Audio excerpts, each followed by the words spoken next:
പ്രിയമുള്ള സഹോദരന്മാരെ, ദൈവം മനുഷ്യനായി ജനിച്ച ദിവസം ഡിസംബർ 25-ന് ക്രിസ്തുമസ് ആയിട്ട് സഹോദര സമുദായമാകുന്ന ക്രൈസ്തവർ ആഘോഷിക്കുന്ന ആഘോഷത്തിൽ ദൈവം ഒരിക്കലും ജനിക്കുകയോ സന്താനങ്ങളെ ഉൽപ്പാദിപ്പിക്കുകയോ മറ്റു കുഞ്ഞിന് ജന്മം നൽകുകയോ ചെയ്യുകയില്ല എന്ന് വിശ്വസിക്കുന്ന ഒരു മുസ്ലിം, ആ മുസ്ലിം തന്നെ ഇസ്ലാമിന്റെ പരമോന്നത സ്ഥാനമാകുന്ന ഖാദി സ്ഥാനം, അതിൽ തന്നെ 1500ഓളം മഹല്ലിന്റെ ഖാദിയാകുന്ന ഒരു ഖാദി ആ ക്രിസ്മസിന് കേക്ക് മുറിച്ച് ആഘോഷിച്ചു കഴിഞ്ഞാൽ അതിന്റെ വിധി എന്താണ് എന്ന സാധാരണക്കാരന്റെ ഒരു ചോദ്യത്തിന്റെ മറുപടിയാണ് ഈ വീഡിയോ.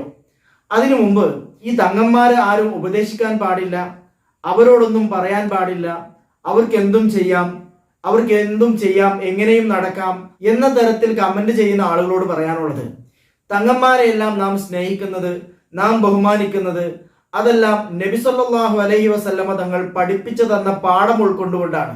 അതേ നബി സല്ലല്ലാഹു അലൈഹി വസല്ലമ തങ്ങൾ തന്നെയാണ് പറഞ്ഞിട്ടുള്ളത്, നൽകാര്യങ്ങൾ കൊണ്ട് പരസ്പരം ഉപദേശിക്കുകയും ചീത്ത കാര്യങ്ങളെ, തിന്മയെ പരസ്പരം വിരോധിക്കുകയും ചെയ്യുക.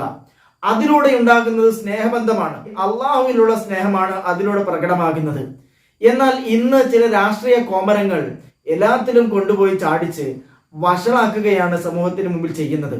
ഏതായിരുന്നാലും അത്തരത്തിൽ ഖാദി ക്രിസ്മസ് ആഘോഷിച്ചു കഴിഞ്ഞാൽ അതിന്റെ മതവിധി എന്താണ് എന്നുള്ളത് മൗലാന നജീബ് ഉസ്താദ് പറയുന്നത് നമുക്കൊന്ന് കേട്ടു നോക്കാം. മതപരമായ ഇതിന്റെ അവസ്ഥ എന്താന്ന് വെച്ചാല്, ഏത് മതക്കാരാണെങ്കിലും, ക്രിസ്ത്യാനികളോ ജൂതന്മാരോ ഹിന്ദുക്കളോ, ഇവിടെ ഭൂരിപക്ഷം ന്യൂനപക്ഷം എന്നുള്ള വിവേചനമോ നമ്മുടെ രാജ്യത്ത് ഇങ്ങനെയെന്നുള്ളതിലൊന്നും ഇസ്ലാമിനില്ല. ഇസ്ലാമിന് ഇസ്ലാം, പിന്നെ ഇസ്ലാം അല്ലാത്ത മതങ്ങൾ, ഇങ്ങനെ രണ്ട് കാഴ്ചപ്പാടേ ഉള്ളൂ. ഇസ്ലാം അള്ളാഹുവിന്റെ ദീൻ, ഇസ്ലാം അല്ലാത്ത മതങ്ങൾ അതത് മതക്കാരായിട്ട് ഉണ്ടായതോ അല്ലെങ്കിൽ അള്ളാഹുവിന്റെ ദീന് വികൃതമായി വന്നതോ ആണെന്നാണ് നമ്മുടെ നിലപാട്. ഈ നിലപാട് പ്രകാരം നമ്മൾ നമ്മുടെ ആഘോഷങ്ങളെ അതതിന്റെ പവിത്രതയോടുകൂടെ ബഹുമാനത്തോടുകൂടെ നടത്തേണ്ടതാണ്.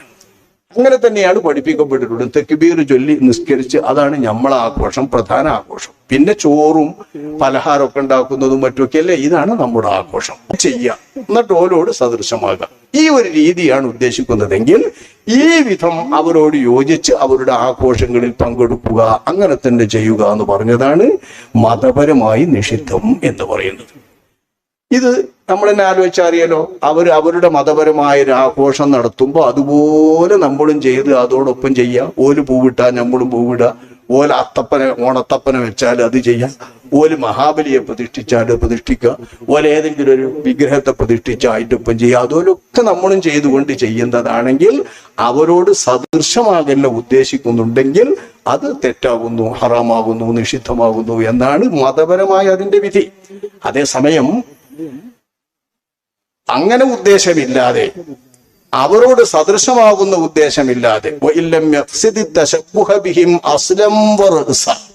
ഒട്ടും അവരോട് സദൃശമാകുക എന്നുള്ളതേ ഉദ്ദേശമില്ല. അവര് ചോറ് വെച്ചപ്പോ ആ ചോറൊന്ന് വേവിച്ചു, അല്ലെങ്കിൽ ഓല് വിളിച്ചപ്പോ ഒന്ന് പോയി, ഈ രീതിയിലുള്ള ചില സഹകരണങ്ങൾ പറ്റാവുന്ന മേഖലയിൽ മാത്രം ചെയ്യുന്ന ഒരു സ്ഥിതിയുള്ളൂങ്കിൽ ഫലാശയാലേ, അവിടെ തഅ്സീർ ചെയ്യേണ്ട കാര്യവുമില്ല, അവിടെ നിഷിദ്ധതയുടെ കാര്യവുമില്ല എന്ന് മഹാനായ ഇമാം ഇബ്നു ഹജർ തങ്ങൾ അവർ തന്റെ ഫത്താവൽ കുബറയിൽ പ്രത്യേകം പറഞ്ഞ സുദീർഘമായ ഫത്വയിൽ വായിക്കാം. അപ്പൊ നമ്മൾ മനസ്സിലാക്കേണ്ടത്, അവരോട് സദൃശമാകുന്ന വിധത്തിൽ അവർ ചെയ്യും പോലെ തന്നെ ചെയ്യുക എന്നുള്ള നിലക്ക് നമ്മളും ആണാഘോഷം നടത്തൽ അത് നിഷിദ്ധമാകുന്നു മതപരമായി. കാരണം ഒരു വിഭാഗത്തിന്റെ മത ആഘോഷമാണല്ലോ, അതിനെ ഇഷ്ടപ്പെട്ട് അതിനോട് നമ്മൾ സദൃശമാകുക എന്ന് പറഞ്ഞാൽ മൻ തശബ്ബഹ ബിഖൗമിൻ ഫഹുവ മിൻഹും, ഇതര മതക്കാരോട് ഒരുത്തർ സദൃശമായി അവരുടെ വേഷം ധരിക്കുക, അവരെ പോലെ ചെയ്യുക, അവരെ പോലെ ആചരിക്കുക എന്നുള്ള മതാചരണം നടത്തിയാൽ അവൻ അവരിൽപ്പെട്ടവരാകുന്നു എന്ന് മുത്ത് മുസ്തഫ സ്വല്ലല്ലാഹു അലൈഹി വസല്ലമ തങ്ങൾ പറഞ്ഞ ഹദീസിന്റെ അടിസ്ഥാനത്തിൽ ഈ തശബ്ബുഹ് നിഷിദ്ധമാകുന്നു എന്ന് നമ്മുടെ ഇമാമിയങ്ങളൊക്കെ വിവരിച്ചിട്ടുണ്ട്. അതാണ് നമ്മൾ ഇത് സംബന്ധിച്ച് പറയേണ്ട സത്യം. അപ്പോൾ നജീബ് ഉസ്താദിന്റെ വാക്കിൽ നിന്നും ഇത് ഏത് തരത്തിലുള്ള പ്രവർത്തനമാണ്, അതിന്റെ വിധി എന്താണ് എന്നുള്ളത് നിങ്ങൾക്ക് കൃത്യമായിട്ട് മനസ്സിലായിട്ടുണ്ടാകും. എന്നാൽ ഒരു ഖാദിയുടെ പണി എന്താണ്? എല്ലാവരെയും യോജിപ്പിക്കുന്ന പണിയാണോ ഖാദിക്കുള്ളത്? അങ്ങനെ എല്ലാവരെയും യോജിപ്പിച്ച് മുജാഹിദിനെയും യോജിപ്പിക്കണം, സുന്നിയെയും യോജിപ്പിക്കണം, അത്തരത്തിലുള്ളൊരു യോജിപ്പിക്കൽ പരിപാടി മാത്രമാണോ ഖാദിയുടെ പരിപാടി? AP ഉസ്താദ് പറയുന്നത് നമുക്കൊന്ന് കേട്ടു നോക്കാം. ഒരു ഖാദി ഉണ്ടായാൽ അയാളെ ചുമതല ആ നാട്ടിലുള്ള എല്ലാവരെയും ഒരുമിച്ച് കൂട്ടി ഒപ്പിച്ചു കൊണ്ടുപോകലാണ് എന്നൊക്കെ ചിലർ പ്രസംഗിക്കാൻ തുടങ്ങിയിരിക്കുന്നു. അങ്ങനെ ഒപ്പിക്കാൻ പറ്റൂല. അള്ളാഹുവിൻ്റെ റസൂലിന് ചീത്ത പറയുന്നവരെയും അള്ളാഹുവിൻ്റെ റസൂലിന് മദ്ഹ് പറയുന്നവരെയും രണ്ടും കൂടി കൂട്ടിച്ചേർത്ത് ഒപ്പിക്കാൻ സാധിക്കുകയില്ല. തങ്ങളൊരു ഖാദിയാണ്, അതുകൊണ്ട് തന്നെ എല്ലാവരെയും യോജിപ്പിക്കണം എന്ന് മറ്റു ചില രാഷ്ട്രീയ താല്പര്യങ്ങൾക്ക് വേണ്ടിയിട്ട് അങ്ങനെയുള്ള ഒരു പ്രവർത്തനത്തിലേക്ക് വരുമ്പോൾ ജനങ്ങളുടെ മനസ്സിൽ, സാധാരണക്കാരുടെ മനസ്സിൽ അതൊരു വെറുപ്പുളവാക്കുകയല്ല ചെയ്യുന്നത്. വലിയ വലിയ സാദാത്യങ്ങളെല്ലാം ഇരുന്ന ഒരു സ്ഥാനമാണ് നിലവിലുള്ള സാദാത്തുകളെല്ലാം ഇരിക്കുന്നത്.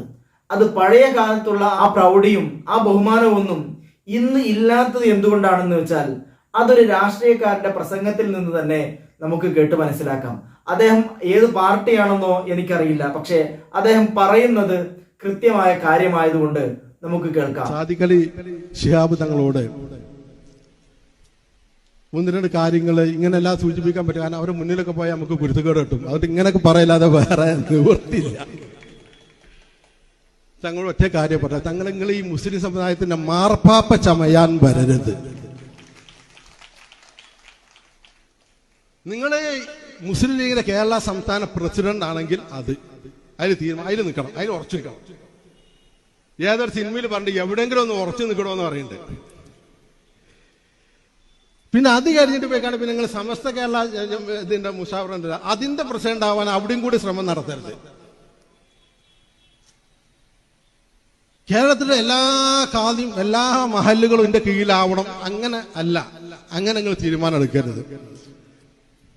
എവിടെങ്കിലും ഒരു നിങ്ങൾ രാഷ്ട്രീയക്കാരനാണെങ്കിൽ രാഷ്ട്രീയക്കാരനാണ് എന്ന് പറയണം, അല്ല ആത്മീയവാദിയാണെങ്കിൽ അതാണ് എന്ന് പറയണം. തങ്ങൾ മനസ്സിലാക്കേണ്ട ഒരു കാര്യം, എല്ലാ കഴിവും എല്ലാവർക്കും ഉണ്ടാവില്ല. അങ്ങനെ ആരും കരുതണ്ട. എല്ലാ കഴിവും എല്ലാവർക്കും ഉണ്ടാവും, അതുണ്ടാവില്ല.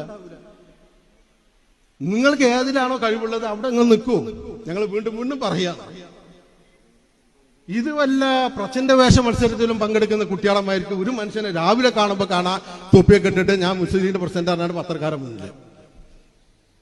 വൈകുന്നേരം കാണാൻ വേറെ മാവേലി അയക്കാണ്ട് വേറൊക്കെ എന്തൊക്കെ കോലം കെട്ടിയിട്ട് ഓണപ്പാട്ട്. പിന്നെ കാണാൻ പിറ്റേന്ന് വരുമ്പോ കാണാൻ മറ്റേ സൗദി അറേബ്യയിലൊക്കെ മക്കയിലൊക്കെ ഉള്ള ഇമാമികൾ ഇടുന്ന മറ്റേ ആ തോബുണ്ടല്ലോ, ആ മറ്റേ അതിട്ട് കണ്ട് കാണാം. പിന്നെ ഞാൻ ഖാദി ഫൗണ്ടേഷന്റെ ആളാണ്, അത് വേറെ ദിവസം. പിന്നെ 2 ദിവസം കഴിഞ്ഞിട്ട് കാണാൻ ഞാനിപ്പോ റഷ്യയിലുള്ളത് റഷ്യക്കാരൻ മറ്റേ തൊപ്പി ഉണ്ടല്ലോ, വലിയ ആ തൊപ്പി, അതിട്ട് കണ്ടാണ് വ്ളോഗ് ചെയ്തിട്ട് അത് വേറെ. അടുത്ത ആഴ്ച കാണാൻ പിന്നെ ആളെ കാണാൻ പാന്റും മറ്റേ ഞാൻ ഇതിനൊന്നും വിമർശിക്കില്ല, എവിടെയെങ്കിലും ഇവിടുന്ന് നിൽക്കണം എന്നേ പറഞ്ഞോളൂ. തൊപ്പിയൊന്നും ഉണ്ടാവില്ല പിന്നെ ആൾക്ക് ആ സമയത്ത്. എവിടെ വേറെ ചില സ്ഥലത്ത് എത്തിയാല അവിടെ പാന്റും ഇൻസൈഡൊക്കെ ചെയ്തിട്ട് അവിടെ കാണാൻ നല്ല ചൊങ്കനായിട്ട് അസുഖോണ്ടൊന്നും പറയല്ല. ഇങ്ങനെ ഒരു പ്രച്ഛന്ന വേഷം പഠിച്ച് ഇങ്ങനെ എല്ലായിടത്തും ഒരിക്കൽ കാണാൻ മറ്റേ എന്തെല്ലാം ആഗ്രഹം എന്നറിയാം നിങ്ങൾക്ക്. സന്തോഷ് ജോർജ് കുളങ്ങനാകാൻ വരെ ശ്രമിക്കും ഒരു മനുഷ്യർ. പിന്നെ എന്താ പരിപാടി? ആ നയാഗ്ര വെള്ളച്ചാട്ടത്തിൽ നിങ്ങൾ ആ വ്ളോഗ് നയാഗ്ര വെള്ളച്ചാട്ടത്തിന്റെ അടുത്ത് പോയിട്ട് അവിടെ നിന്നിട്ട് ആ വ്ളോഗ് ചെയ്യാണ്.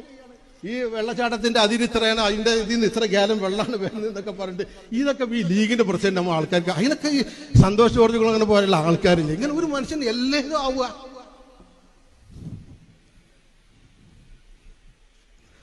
അപ്പോ ഇങ്ങനെ ഒരു മനുഷ്യന് കഴിവുണ്ടാവില്ല. അപ്പൊ എവിടെയെങ്കിലും ഓരോടത്ത് നിങ്ങൾ ഉറച്ചിരുന്നിട്ടില്ലെങ്കിൽ ഈ സമുദായം വലിയ വില നൽകേണ്ടി വരും. അതാ പ്രശ്നം.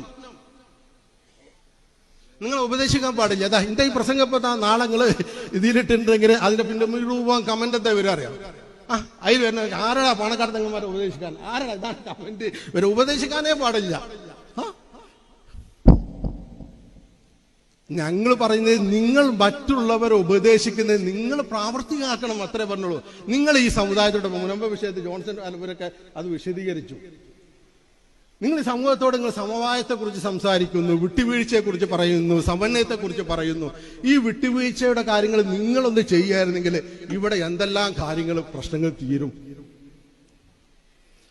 സാധിക്കാതെ തങ്ങൾക്ക് നെഞ്ചത്തെ കൈവച്ച് പറയാൻ പറ്റും. ആ സമസ്തയുടെ ഇപ്പോഴുള്ള പ്രശ്നത്തിന്റെ മുഴുവൻ കാരണം പാണക്കാട് സാധിക്കളിച്ച് അവർക്ക് സമസ്തയിലെ മുഷാവറാക്കാത്ത കാരണം ആ സാധുക്കളെ കൊണ്ട് കാരണം അതിന് തങ്ങൾക്ക് മതപരമായ ഒരു ബിരുദമില്ല, അത് അതിന്റെ നിയമമാണ്. അതോടെ ആ ബിരുദമുള്ള ആളുകൾക്ക് മുഷാവറങ്ങാൻ പറ്റുള്ളൂ. അത് നിരസിച്ചത് കൊണ്ടാണ്. അപ്പോൾ നിങ്ങൾ ആ തങ്ങളൊരു വിട്ടുവീഴ്ച ചെയ്യുകയാണെങ്കിൽ സമസ്ത പിളരില്ല. നിങ്ങൾ ചിന്തിക്കണം, വിട്ടുവീഴ്ച ചെയ്യുന്നില്ല. മറ്റുള്ളവർ ഉപദേശിക്കാനുള്ള സംഗതിയാ, അവനവനെ പ്രാവർത്തിക്കാക്കണ്ടേ. നിങ്ങളെ കാക്കമാര് ഞാൻ പറയില്ല, അവരും പല സംഗതികളും വിട്ടുവീഴ്ച ചെയ്തിരുന്നെങ്കിൽ ഇവിടെ INL ഉണ്ടാവില്ലായിരുന്നു, ഇവിടെ AF വിഭാഗം സുന്നികൾ ഉണ്ടാവില്ലായിരുന്നു. നിങ്ങളെ ഭാഗത്തുള്ള വിട്ടുവീഴ്ച എന്നുള്ള ഗുണം നിങ്ങൾ മറ്റുള്ളവർ ഉപദേശിക്കുന്നത് നിങ്ങൾക്ക് ഇല്ലാത്തത് കൊണ്ടാണ് ഈ സമുദായം പലപ്പോഴും പിളർന്നിട്ടുള്ളത് എന്നുള്ളത് നിങ്ങൾ മനസ്സിലാക്കണം.